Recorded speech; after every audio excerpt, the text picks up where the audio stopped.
Ashley, kinig ka dito, ha? So, ito ang sitwasyon natin ngayon. Lasing ako. May problema ba? Okay. Ito ang tatandaan mo. Kahit ano pa mangyari sa atin, ako pa rin ang masusunod. Kung anong gusto ko. Kung anong ayaw ko. Naintindihan mo ba? Sa akin din, Ashley, ha? Huwag ka nang aarte sa akin dahil punong-punong na ako sa'yo. Namumuro ka ni isa na lang. Isa na lang talaga.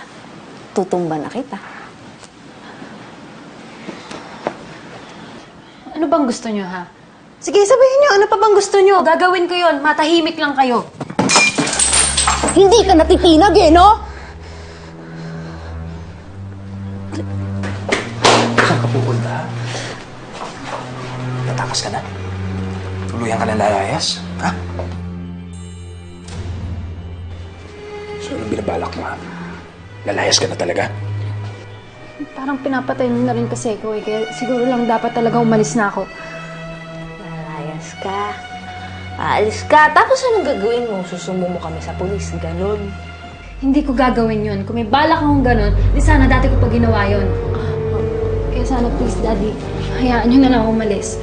Gusto mo umalis? Madali lang naman kaming kausap. Ito yung gamit mo, di ba? Ito yung gamit mo. Aalis ka. Oh. Ayan ang gamit mo. Umalis ka! Lumayas ka kung gusto mo!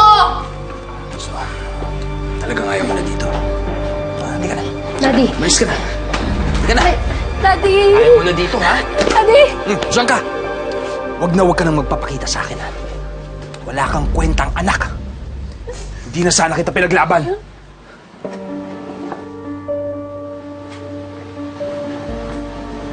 Oh.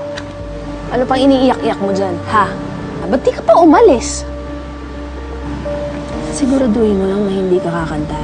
Dahil pag may nangyari sa amin masama, babalikan kita, okay?